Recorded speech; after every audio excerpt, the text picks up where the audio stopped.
Police officers and first responders wear badges to let their communities know they are here to protect and serve. But it comes at a price. Samantha Horwitz and John Salerno work with police departments across the country to bring valuable recovery, insight resources, and workshops.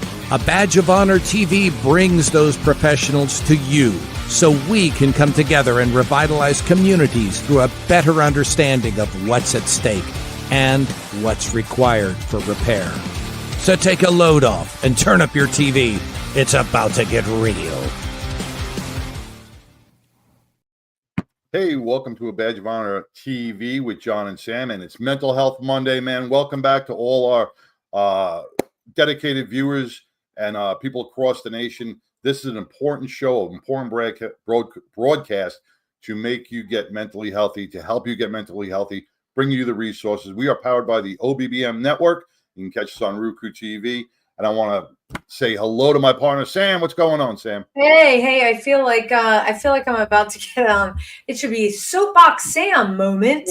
It was a great weekend with the Celebrity Softball Classic.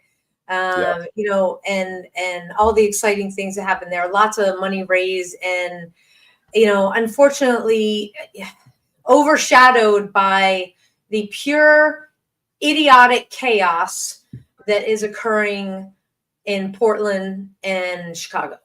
And the reason I say we agree idiotic is because, you know, our brothers and sisters, they need to make a decision.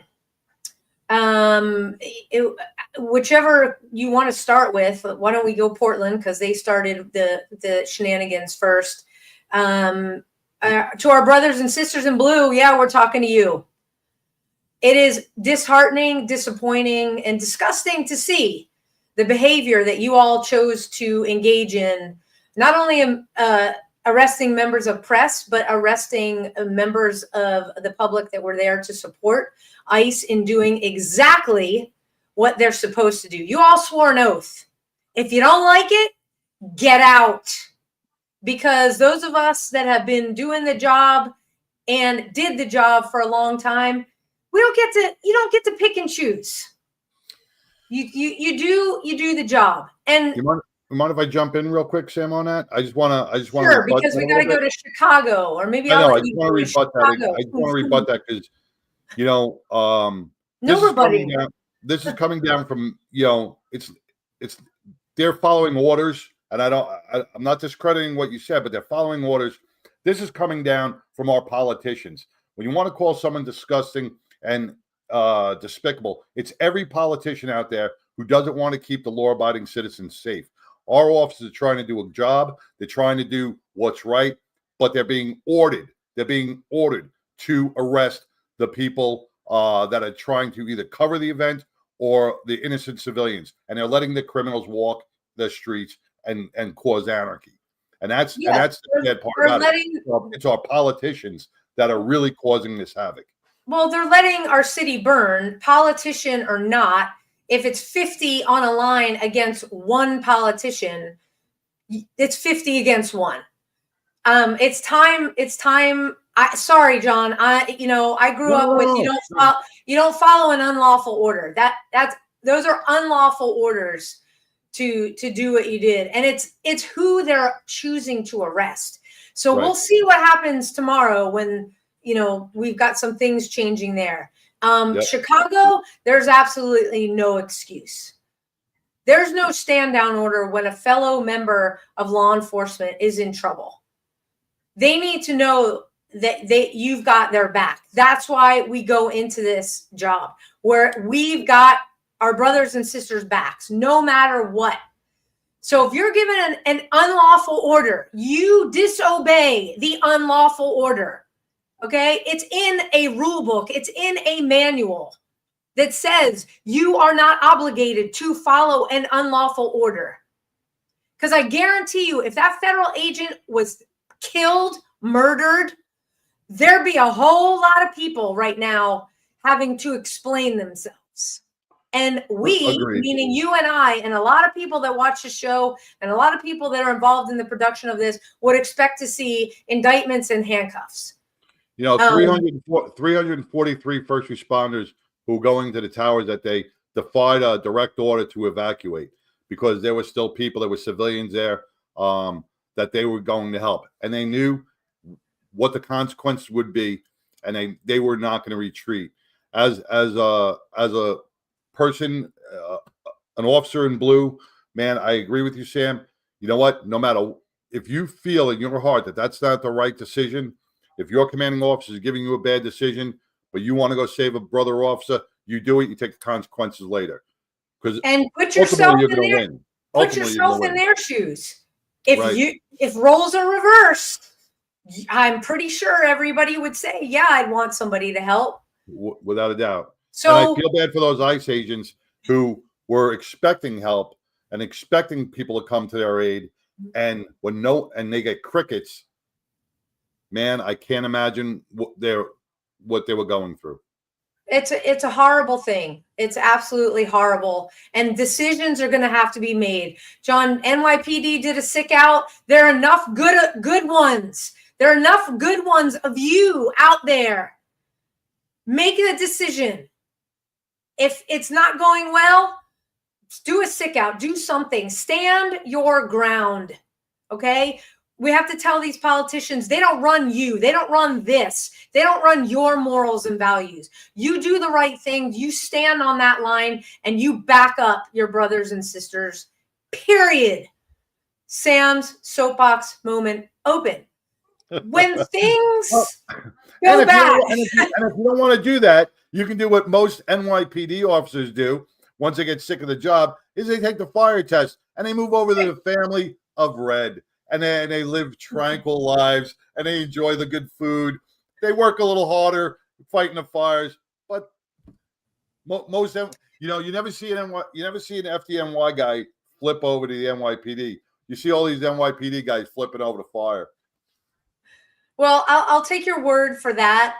But really, our guest tonight straddles a very unique line because he fills the firefighter role, but he also fills an investigator role.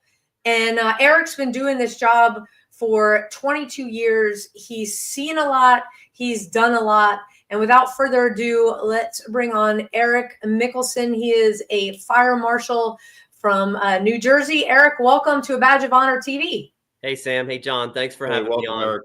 Pleasure to be on the show. Thank you. I'm going to date myself again, too, because every time, when I hear Fire Marshal, I go back to In Living Color with Jim Carrey, Fire Marshal Bob, Bill, Fire Marshal Bill, yeah. And it always just hits my head, and I go, but, it's a little different from Fire Marshal Bill to Fire Marshal Erik. That is probably one of the hardest roles to determine origin and do investigation as a firefighter and as an investigator. So my heart goes out to you, Erik. You do a great job. Thanks, John. Yeah, thanks. So tell everybody watching and listening on their favorite podcast app a little bit about you and your background. Yeah, sure. So I'm located about 30 minutes east of New York City, almost dead smack in the middle of New Jersey. And I've been over here for about almost 23 years now doing the job. I'm a fire marshal, fire investigator, firefighter. So I transcend a couple different roles. And, every once in a while, you got to change hats in the middle of the day or sometimes hour to hour, depending on what's going on. But it's been a really rewarding career. I don't know if it's quite the utopia that John paints it out to be, being on the red side of things, but it's been a great career, though. It has been. You got to admit you got better food. For sure. But, and most of the time people are happy to see us show up, John. So, yeah, that's for sure. But, so I've been over here for a long time. In addition to working in my department, I'm also assigned to the Regional County Investigation Task Force through the prosecutor's office. So I investigate fires not only within my jurisdiction, but also within the county at large. So it's another 307 miles that we cover in all the communities in that encompass that county wide jurisdiction. And then I hold down a part-time job as well with another jurisdiction where I'm the chief fire marshal over there, and I got a really great group of guys that work for me over there. So I stay busy, it's really rewarding, but at times really hectic. So, but It sounds like it. It sounds like it, especially that covering that 300 square miles. When John talks about, the small area that he covered and NYPD and all the crime, it's like, okay, now 300 square miles. But when we come back from our first break, your role as a fire marshal is a little different from how John and I experience. We are also East Coasters. But you guys don't have that law enforcement role. So when we come back, we'll explain how it can be different. Stay tuned, everybody. We'll be right back. When you choose Patriot Mobile, you're not just picking a wireless provider. You're choosing a company that shares your values. It's easy to switch, and you can keep your number, your phone, and most importantly, your values. With Patriot Mobile, you get the power of nationwide coverage on all 3 major networks. That means wherever life takes you, we've got you covered on the same reliable networks you already know and trust. And when you need us, we're here for you right here at home. Our customer service is 100% US based because we believe that support should come from people who understand you and your values. At Patriot Mobile, you're not just another call, you're a priority. In today's world, where you spend your money matters more than ever, every dollar is a vote for the kind of future you want to build. Join the thousands of Americans making a difference with every call, every text, and every connection. Choose a company that shares your values. Choose Patriot Mobile.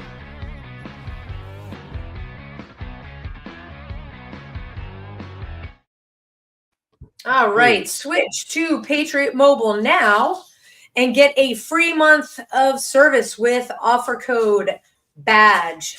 So go to patriotmobile.com/badge, fill out the very short sheet of information, and the Patriot Mobile will give you a call. Or you can call 972-PATRIOT. Tell them I'm using promo code BADGE. Again, that's a free month of service. You will not be sorry you switched. I can promise you that. Our family has been Patriot Mobile customers since 2021. They use the same big 3 signal, so you're not losing that. It's just your money goes to a company that actually cares about you and causes like veterans and first responders. So again, 972-PATRIOT, promo code BADGE, or patriotmobile.com/badge. Now back to the show. All right, well, welcome back, Erik and Sam. When before we left for the last commercial, you were giving us a little bio of yourself, Erik, about being a firefighter, investigator, and covering over 300 miles of of area throughout the state of New Jersey and your different roles that you played. One thing I wanted to talk about real quick before we jump into yours, Sam. Back in the day, and police movies and TV was all the rage, and people expected cops to solve a homicide in 60 minutes. Now we got all these fire shows. We got the Chicago Fire. We got all these different fire shows on, and I want the public to know that's really not realistic. They don't solve arson fires within a 60-minute period. It is very intense. It takes months, sometimes years, to really get the true origin of a fire if it was that bad. Correct? Yeah. So it's funny because I teach a college level course for fire investigation, and one of the things in my introductory courses, forensic science, and the fire investigation being the forgotten forensic science. And I always like to highlight that the CSI shows do occasionally throw in a fire investigation show. So we do have an important role, So, but so it's definitely not what it's portrayed on TV. It's down and dirty. It's not always pleasant. It definitely takes a long time to sort through this stuff, to figure things out. And it's a real meticulous process that can be extremely time consuming and frustrating at the same time. One of the things that I love to compare it to is John and Sam, you both come from a law enforcement background. You've both investigated crime scenes, murders, homicides, robberies, different things like that. So if you could imagine going out to investigate a murder scene, but before you're allowed to process the scene, we let like 10 or 15 firefighters kind of have at the scene. So they're allowed to drag a hose through there. They're allowed to walk all over your evidence. They're allowed to crush things, break things, move things, throw things out the window. And then after it's all done, they take the hose stream and blast it all apart. and then they say, okay, well, go ahead in and investigate it. Well, that's kind of like what it's like doing a fire scene investigation. So trying to pick up the pieces after a team of firefighters. And look, our firefighters are great. They do a great job in preserving what they can, but ultimately they have a job to do to put that fire out first before we go in and even begin. So, but it definitely is one of the unique challenges in fire investigation. It's unlike any other crime scene investigation that you face, just because of the sheer destruction in it, from a totality. Like we look for fingerprints. You guys look for burn patterns and charred wood and the way and where the fire origin started. Which, God, I man, that's like you said, it's a wrecked crime scene, and you guys got to sift through it. Yeah, it's interesting because the majority of our evidence has either been damaged, destroyed, burned, or changed into a different, melted or deformed, and we still have to analyze these things and try to figure out, make sense of them, and put them together. So it's unique. It's something that I've really found rewarding over the years, trying to walk through a scene and learn the ins and outs of the details of doing this. And it's something that I've become passionate about. It's a great forensic science. It's a great crime scene investigation. Wow, Erik, you said that a lot of, or some of these crime scenes leave lasting impressions. And we talked a little bit before the show.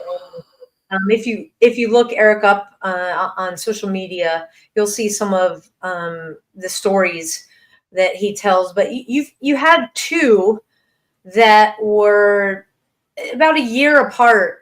It kind of set the tone for you in your career, because it was right at the beginning of your career. Can you expand on the suicide and then the line of duty death? Sure. So, I began my career back in, this was late 2003. And the first fire investigation that I took part in was a suicide by fire. It was a unique scene investigation, one that I have not had since. So it was interesting not only to be thrown into the fire investigation culture quickly, but also to be thrown into a case like that, because it was definitely interesting and unique all at the same time.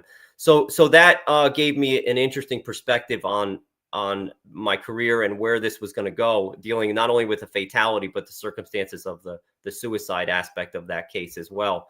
I want to say that it gave me a very clear snapshot of what could be and what we could be dealing with. Now, obviously, not every call has that level of intensity or that level of detail, but it definitely set a tone moving into the beginning of my career.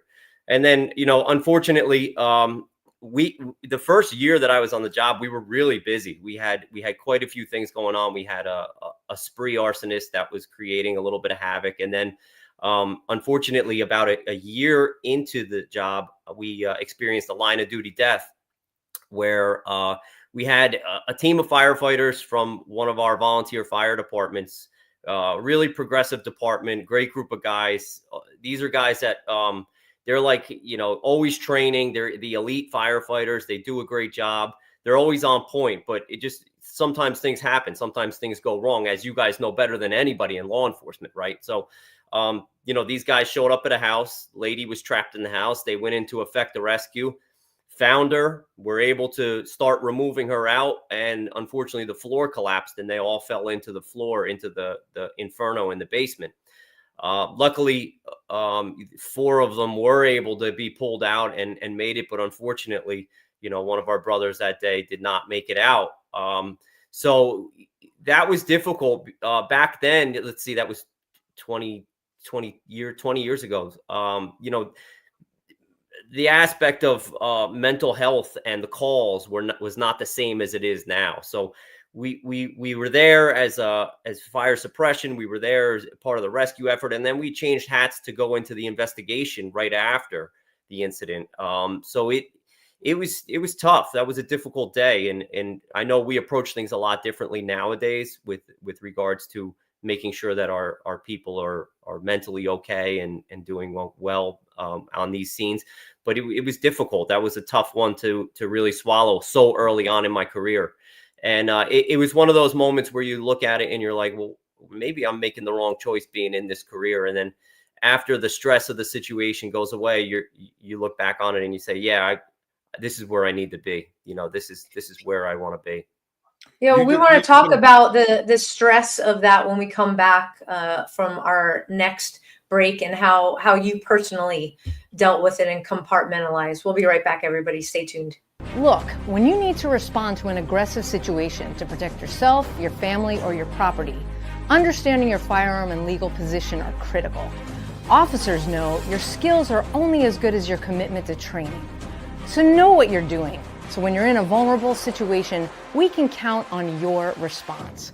Whether you're a beginner or a licensed gun carrier, Carry in Texas offers basic firearms training, Texas permitless carry courses, license to carry, and basic 2A courses so you can understand the responsibilities, situational awareness, and learn the technical skill required when you carry your firearm.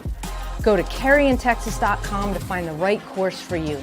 Join me, former United States Secret Service agent Samantha Horwitz, on the range for beginner basics, LTC prep, and range practice.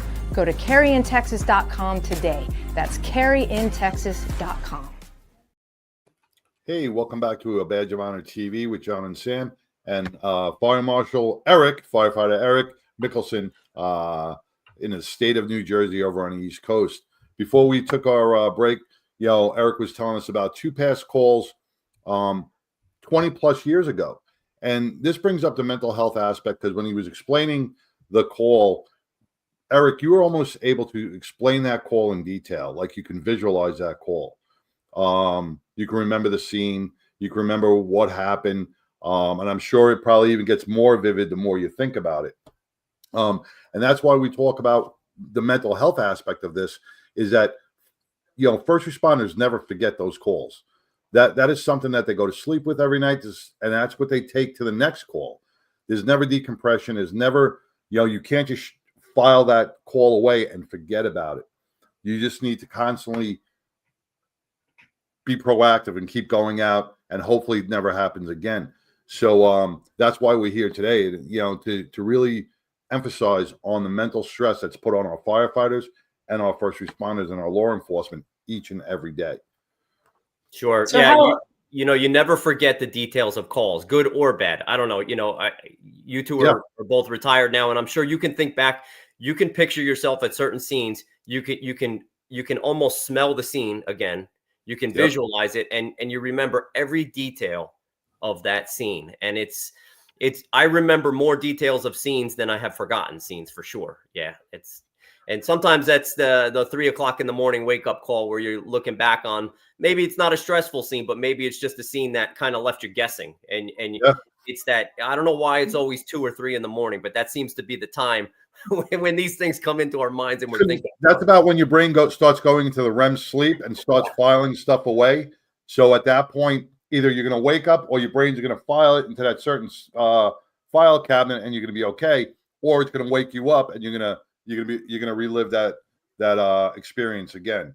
And some first responders relive it all day in and day out and day in and day out, and it just piles up, compounded trauma. I spoke with a retired guy recently that I was friends with, and he's been out of the game for, I don't know, about 8 years now. And he was having trouble with some of the stressors from the calls. And he said, it's funny because when I was on the job, it never bothered me. Now that I'm retired, all of a sudden I'm experiencing this mental trauma from these calls that I had gone through now 30 years ago.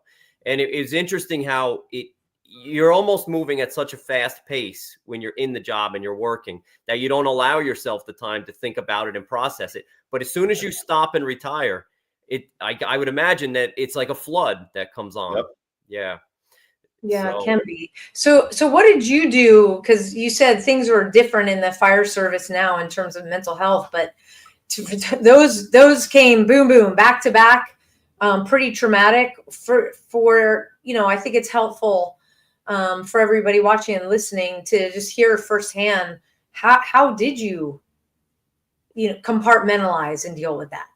Sure. So, I mean, I'm very fortunate because my wife in addition to being a nurse, is also a social worker. So she's got a background in mental health. And, look, I always say that I'm so fortunate to have her in my life. I would not be here today if it wasn't for her. And it's just by chance that, God put us together and knew what my future stressors would be and how she would be able to help me through them. It's been an incredible partnership, an incredible marriage over the years, and I'm forever grateful to her, because she was a huge part in me processing those scenes.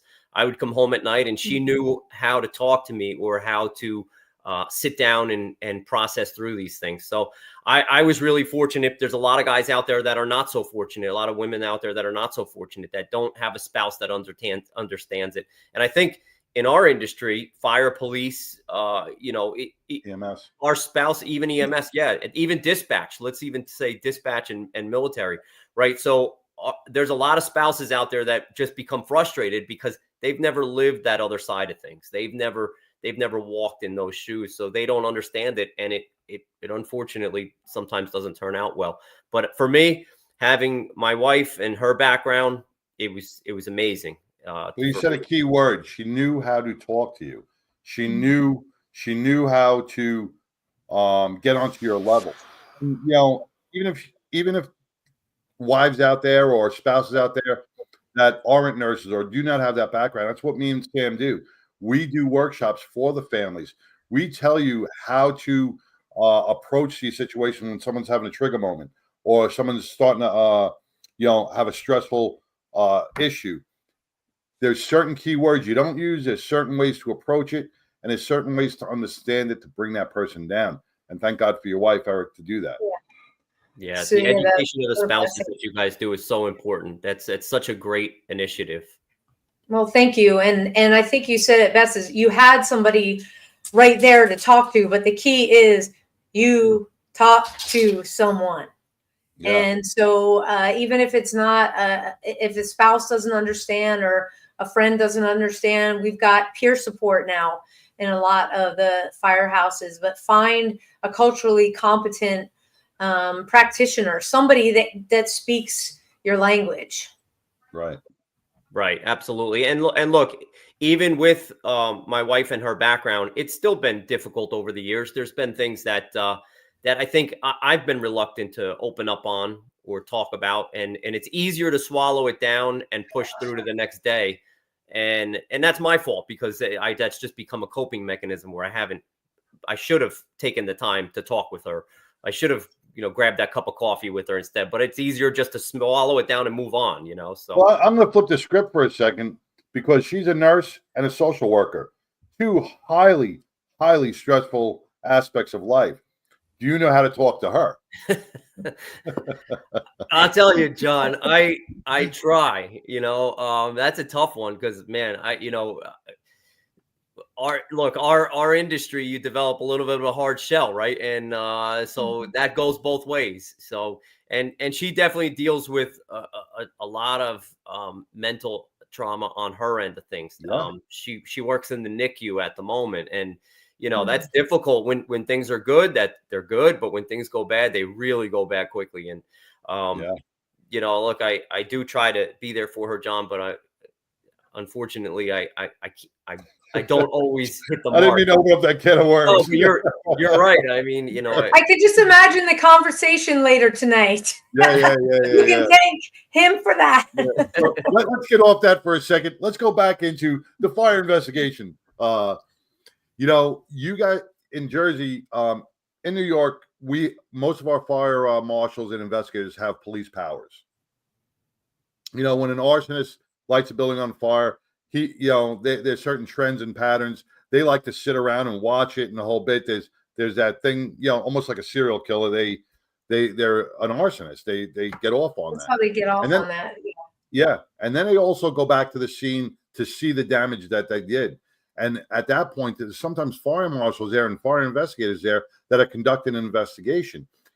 Very dangerous situation for a fire marshal, because you're there usually with one or two people, walking an empty, dark building by yourself, and you do not have arrest powers, right? You don't have no arrest powers. Right. Correct. and you don't have a weapon to protect yourself in these buildings. So, what do you guys do on your end to keep yourself safe and to get through those days? Well, I mean, I'm in pretty good shape, John, so I can run pretty fast. So that's always helpful. In turnout boots? Yeah, absolutely. I could hit the road pretty quick. But on a serious note, so the fire marshals go out for every fire investigation, whether, it's smallest to the largest fire scene. Once we get out there and we make a determination that it could be incendiary in nature or something doesn't look right, then we call over our counterpart in the detective bureau, and we usually get them to respond out and then work the scene with us. So what's great is we have an outstanding relationship with our police officers and our detective bureau. And, we usually end up working with the same guys. So we've developed lifelong relationships with these guys. We're in lockstep with what we're going to do with the process. And, we come to depend on each other, and then we will work that scene together to see it through. So really it's again, for everybody watching that thinks, the TV shows where cops and firefighters fight on scene and don't get along, that I've never experienced that in my entire life. In fact, I'm so grateful for my law enforcement counterparts. They're tremendous. We help each other out through everything. And, we know exactly the next step that the other person is going to take before we do it. Now, most detectives aren't trained in fire investigation or even the fire lingo to go that far. Sometimes when you're talking about fire science, if they're just a detective, it's like talking to a 3-year-old. So your guys over there are pretty engaged in fire science and everything else. They know your terminology because you worked so close together. Right. So our detectives that come out and work with us are sent through fire investigation school. So they go through the New Jersey DCJ Academy, which is an 80-hour course for fire arson investigation. And so these guys, and really the guys that come to work in that role, usually both of the guys I deal with right now have a volunteer firefighter background. So they've got that basis for fire science, fire dynamics, and then they've got the law enforcement component also. So we are really fortunate with the setup that we have. That is totally amazing. Just before we were talking about this, we were talking about coffee. And, Ben and Amanda Holmes, who founded East Texas Legends Coffee Company, it reflects their journey from Ben's Marine Corps service and law enforcement career, overcoming PTSD to finding purpose in ranching. Relocating to an East Texas ranch, they identified a need for a local coffee brand.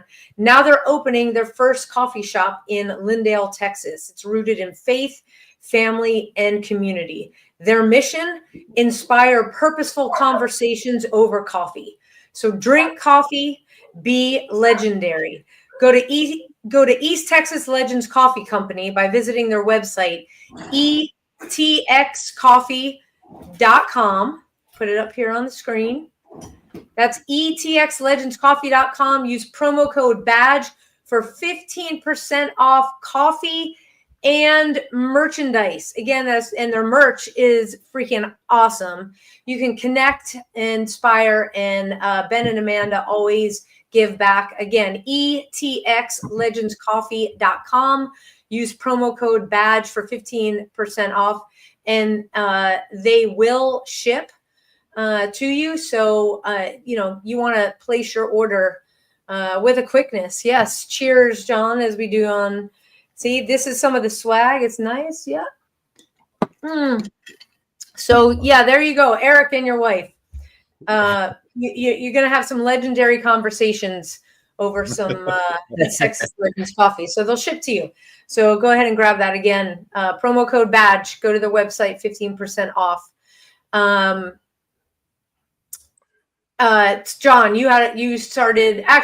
Erik, you were answering John's question about that joint partnership that you have, and that the law enforcement guys, and I mean girls too, the law enforcement partners go through the 80-hour fire academy to assist. So it's a real partnership that sounds like you guys solve a lot. We do. And, you know, on a county basis with our county regional investigation task force, we're unique. And I find out by going for trainings throughout the country how unique we actually are, in the fact that our task force, which is comprised of police officers, detectives, and fire marshals, and the way we train together regularly and how we operate on a scene is really not the norm, which is, it's fantastic. We really have a great group of men and women that come together. And again, that's a little bit of a larger scale approach, right? So because our teams that go out are 5 to 7 people. And again, it's comprised of different backgrounds and agencies, but we always seem to find each other on the same page and in lockstep, which is so important. You know, there's another aspect of your job that I want to bring up that a lot of people do not see as well. You know, when they see a firefighter go out, they think they all go back to the firehouse. You got probably a stack of reports about this big. And, you know, when you are not fighting fires, investigating fires, or doing your training, you spend a lot of time probably in court trying to explain to jurors and to insurance companies the things that you found, your findings, and what had happened. So do you spend a lot of time in court as well, testimonies and this, that, and the other thing? Yeah. So remember, the large majority of fires we work are not incendiary arson fires, right? So the majority of the fires we work are product liability, appliances, structural deficiencies, things like that, which end up in the civil realm and on the insurance side of things. So we do spend a lot of time on that side of things, more so than on the incendiary and criminal side, of course. Yeah. So and those investigations can become pretty complex when you've got a house where there's multiple appliances or devices involved. Each one of those is going to have an investigator representing that agency or that product liability involvement. So you could have upwards of 5 to 10 investigators on a single fire scene investigation at some point, you know, doing you know, evidence examination or things of that nature. So those scenes do become pretty complex. But, yeah, for me, that's kind of the fun part of the job. I really enjoy that component. That's the analytical aspect of it, man. Right. That's getting into which pulled more power. Was it the microwave? Was it the coffee machine? Was it this? Was it that?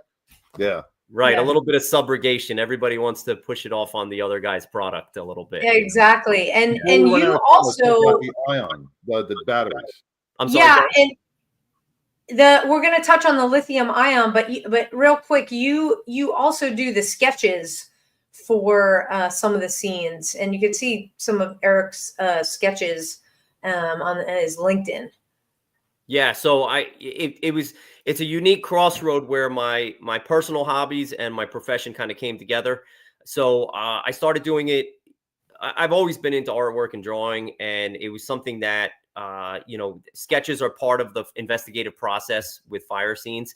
And so it became helpful when I started doing these recreations on scene early on in my career. So I could sit down with someone and sort of sketch out the room and ask them to tell me where things were placed so I could recreate the room with them. Because ultimately, it's just a burned out environment at the time we walk in. So it's helpful to have sort of a sketch outline of what that compartment looked like in the pre-fire conditions. So that's been helpful, and it's been valuable in certain cases. And then also I'll take it back and rebuild a scene sketch or a scene diagram to recreate the scene afterwards to utilize for a jury or somebody to analyze. Because ultimately, when we show them a picture of a scene that's burned out, it's just chaos, right? It's chaotic. It's hard to make sense out of it. But if you put it next to a diagram or a drawing that's a recreation, it kind of makes sense to them, and they can start to see it and put it together. Yeah. So John started to say something that is, you know, it has affected fire departments across the United States are the lithium ion batteries. In Texas, a big thing is battery energy storage. And the fact that we have a lot of small towns in Texas, they are just not cut out to even respond to the fire. And you have environmental concerns because it's in a rural place.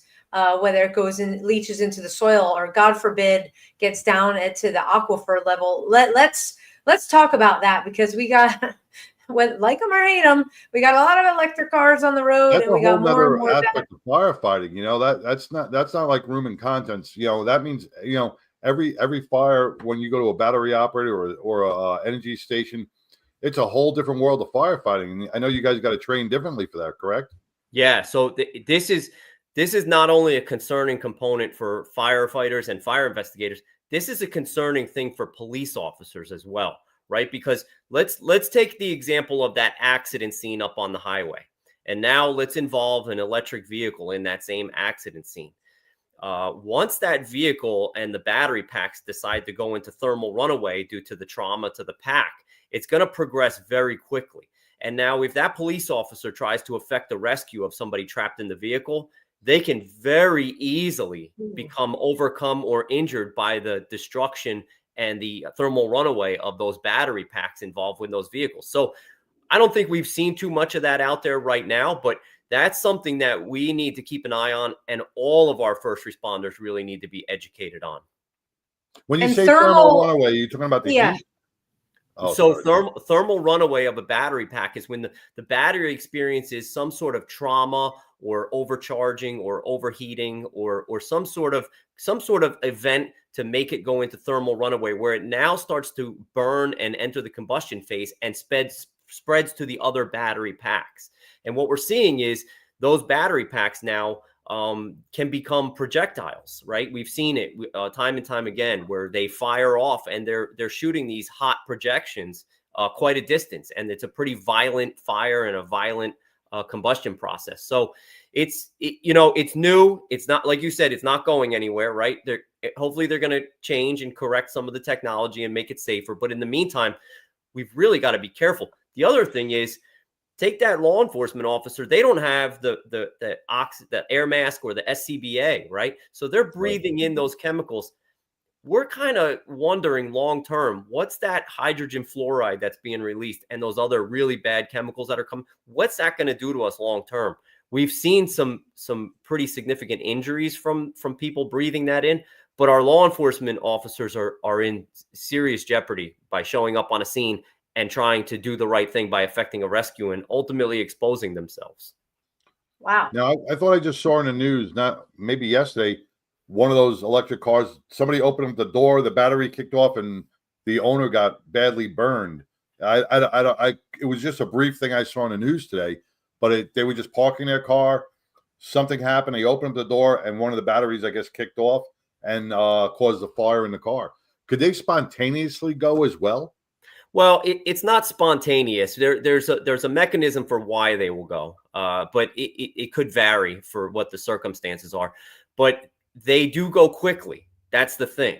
And they're changing our approach with fire investigations, because what they're doing now is, where we have stages of fire growth and fire development, we're seeing them increasingly sped up when it involves lithium-ion batteries and components of that nature.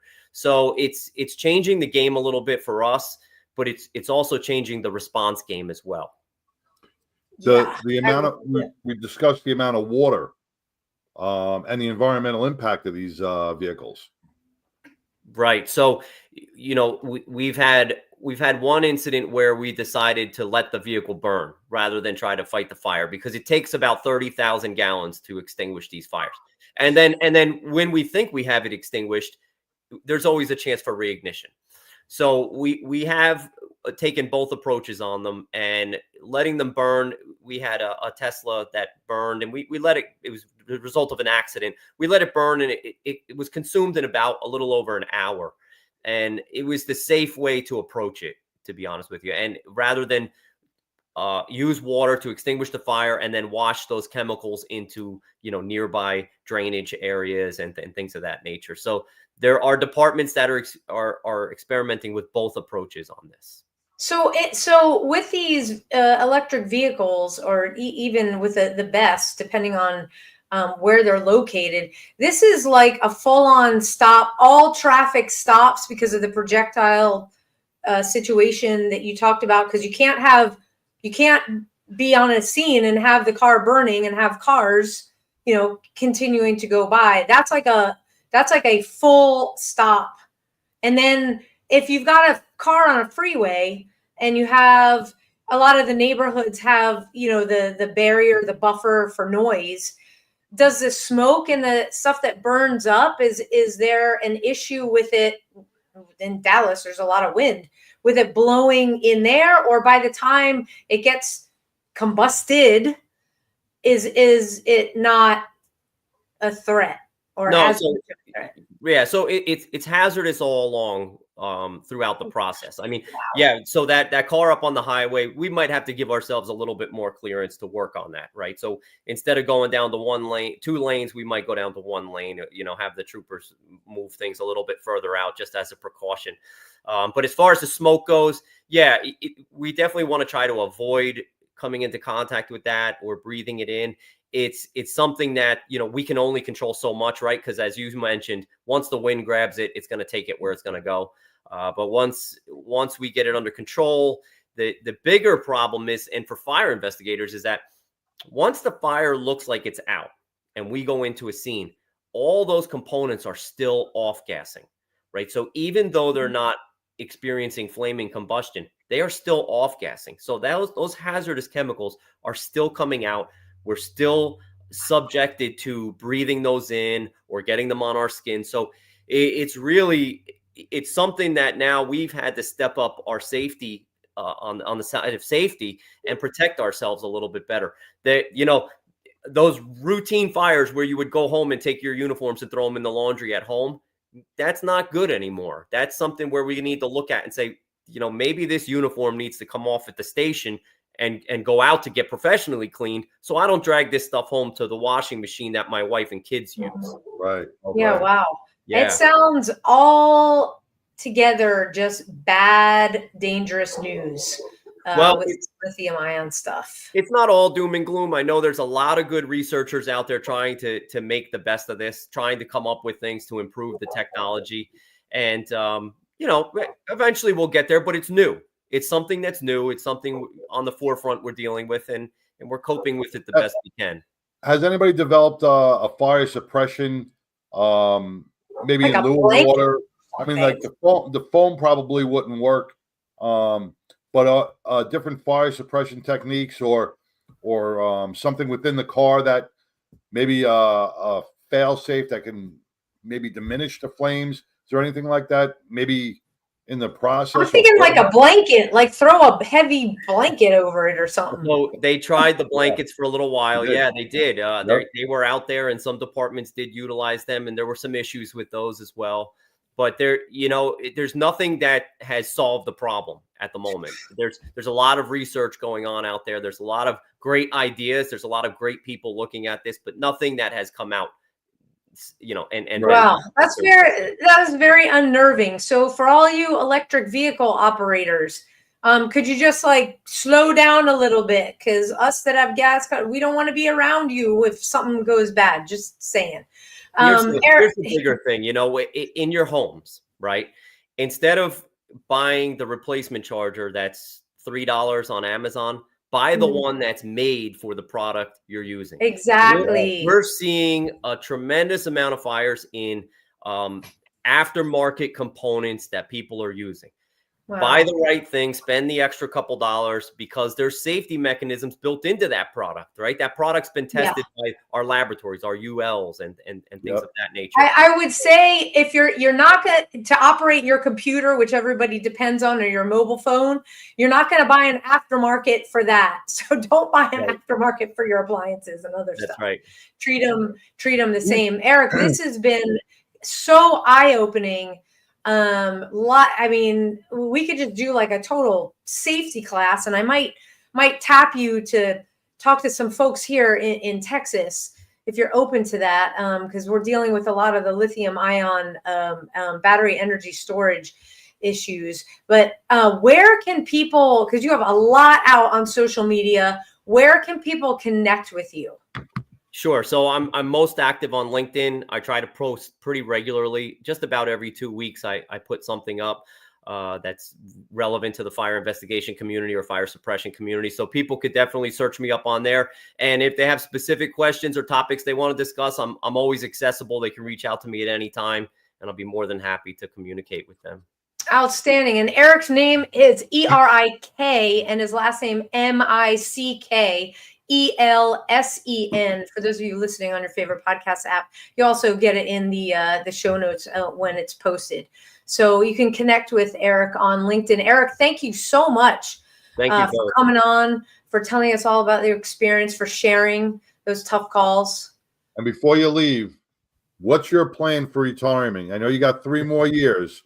We discussed the mental health aspect. Now, are you going to be a professor, a teacher? You're not going to sit on the couch and just watch Chicago. Remember all those, all day, right? No, that's for sure. It's 3.5 years is going to go by quick. It is. And yes. So my wife and I have been discussing it, and there's definitely going to be work involved. It's just not going to be 70 to 80 hours a week. I'll tell you that much. Maybe a nice 40-hour job. How about that? There you go. So you have a plan in place. Right. Yeah. Make sure you have a plan in place. Exactly. Yeah. Erik, thank you so much. We'll definitely be in touch. Appreciate your time tonight. Thank you again to both of you, and for the job you do with this podcast. It's amazing. So appreciate it. Thank you. Oh, you're really welcome. Thank you. All right. Stay well, brother. Take care. Stay safe. Yep. Yes. This was really awesome. Folks, if you have any questions, you heard Erik is an expert. So with fire investigations, again, with this lithium ion battery stuff, reach out to him on LinkedIn. His email is there as well. Connect directly with him. We've had a lot of fire folks on these last bunch of weeks, and John doesn't talk about his background enough. Yes, we both came from law enforcement, but John retired as a chief of Farmingdale Fire Department, all volunteer. So that's how John was a cop and a firefighter at the same time. So not double dipping from the city. And so it's really, we're doing a lot more with firefighters because just like our previous workshop, they see a lot of them have peer support, but still a lot don't have the camaraderie, don't have the outlets, and they're seeing more and more. I mean, I can only imagine a call where a Tesla's on fire and some projectile shoots out at you like, hey, we didn't sign up for this. Yeah, but thank God for Erik's wife, who is a supportive person. She's in the field. She's a nurse. She's a social worker. So, but he said something during the broadcast that a lot of his friends who retired are now having issues. Yep. Because of when you're on the job, you have something to bounce off of. You're constantly going. But once you hit that wall and you stop, you need a plan. So good advice from Erik. Exactly. So, we have got a lot of good stuff going on. Wherever you are watching tonight, thank you so much for your support. Please hit that like button. Follow us on social media. If you're on Instagram, we need to get to that 1,000 and we're almost there. So our IG family, please hit that follow. On our website, you have access to a tremendous amount of ways to heal because everybody heals differently. Okay. It is just a fact of the way our brains operate. Some work on the couch, some don't. You can go to badgeofhonor.org, see as the other John Edmondson says it's our NASCAR. Click on it. It'll take you right to their website. There's also a blue donate button on our website. Guys, we're serious when we say every penny counts. We are so grateful for everybody who has made donations.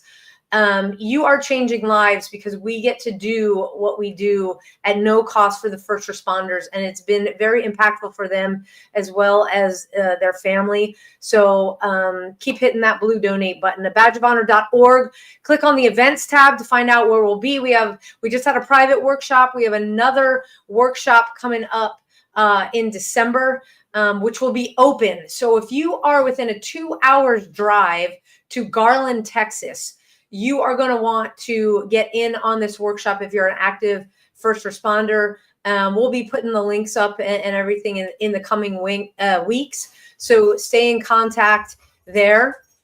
And if you have any questions, we have a contact box on our website. So go ahead and reach out to all of our law enforcement personnel across the United States. Please, please, please.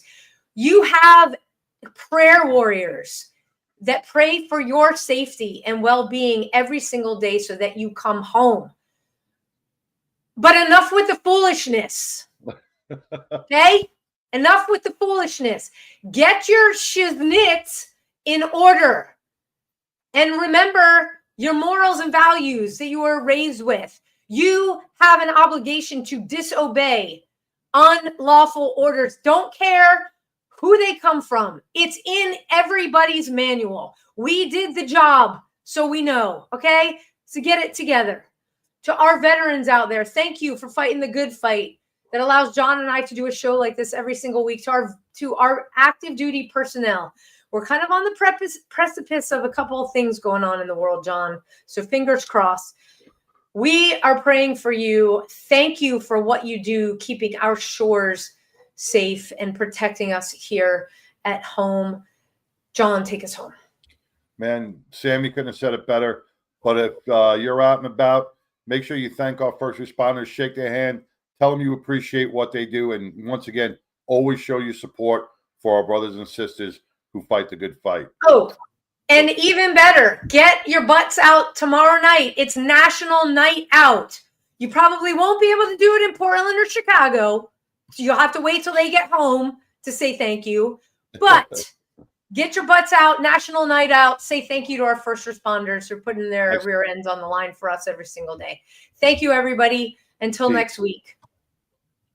A Badge of Honor podcast is produced for the OBBN Network podcast and protected under copyright law. For content permissions, please submit your request to abadgeofhonor.com on the content page. For OBBN Network programming information, please call 214-714-0495 today.